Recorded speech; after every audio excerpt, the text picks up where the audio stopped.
Hey there. Back in October, I started working on a project to create 12 playlists, one for each of the zodiac signs in Western astrology.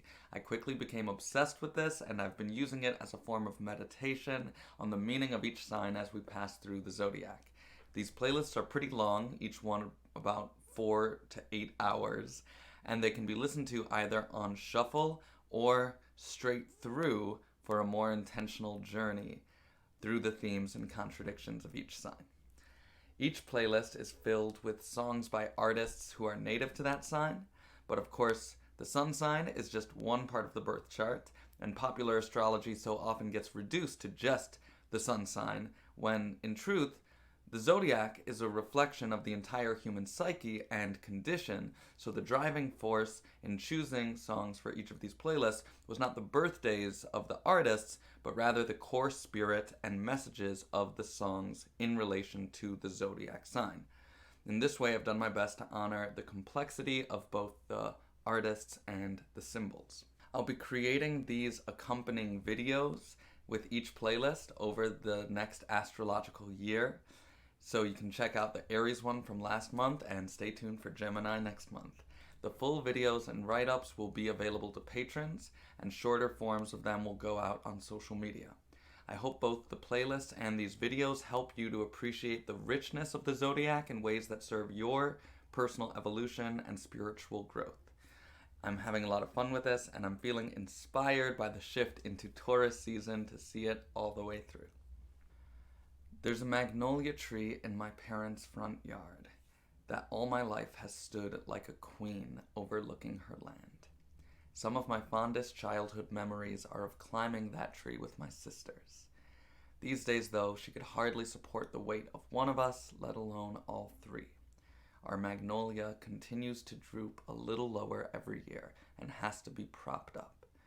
It is also, did I mention, completely hollow all the way through. And yet, somehow, enough life still courses through the leaves, bark, and roots to produce an explosion of bright white blossoms every May. That tree is a living miracle, one which we in my immediate family all recognize without needing to talk about it. We instinctively understand that it is a sacred reflection of the tenacity of life and a powerful metaphor for our own struggles. It is also a beautiful image for contemplating the meaning of Taurus. After bursting forth from a seed, the immediate task of a new sprouting plant is to create a structure to support its growth. It must put down roots while building itself up cell by cell. As children grow into youth, they seek and start to discover their own ways of regulating through activities and routines, whether through sports, music, drawing, video games, finding a loyal friend or group to spend time with, etc.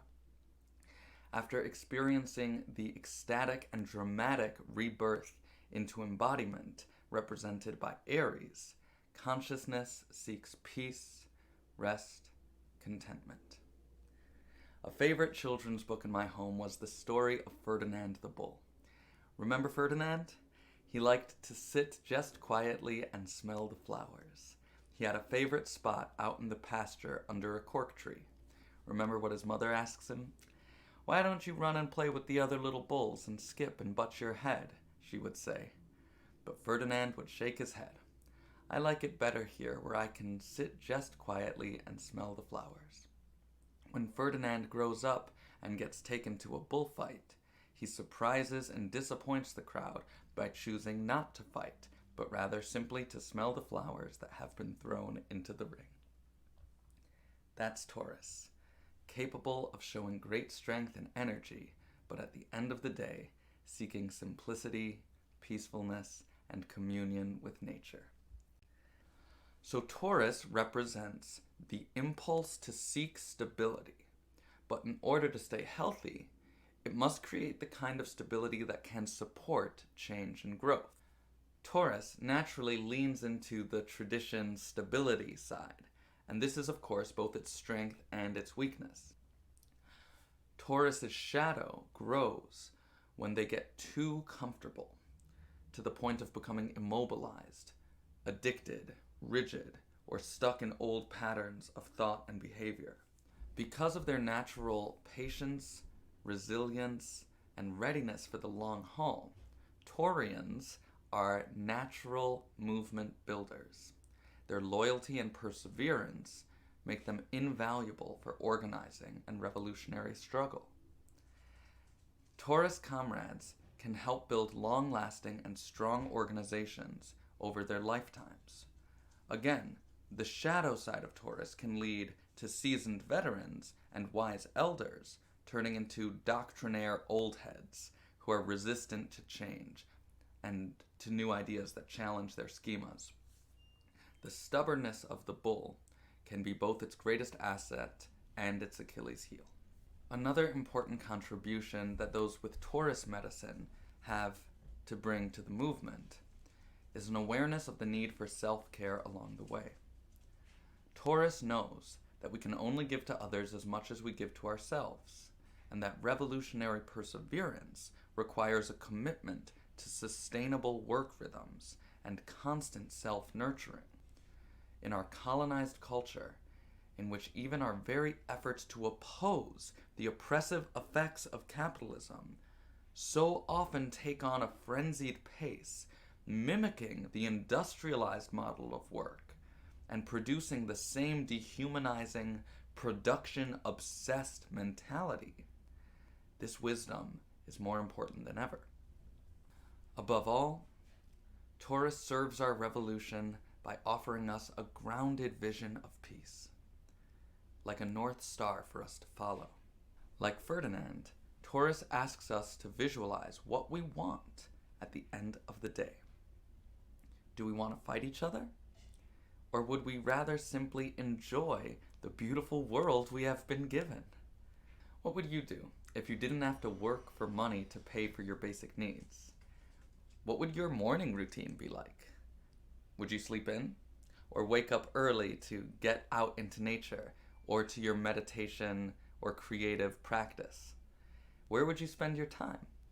What would you most enjoy? I think I'd sleep in most days, but also spend most of my days singing and working on music, with long breaks sitting out in the backyard, sometimes with a cup of coffee, sometimes a joint, sometimes both, and good food, of course. I'm thinking right now about fava beans with rice, cooked with lemon and garlic and dill.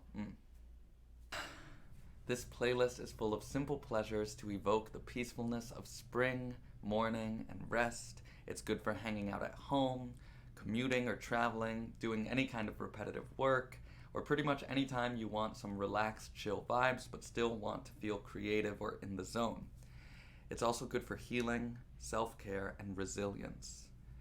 Listen to it on shuffle for a quick dose of earth medicine, or put it on from beginning to end for a deep, grounding ritual that could take you through the whole astrological season.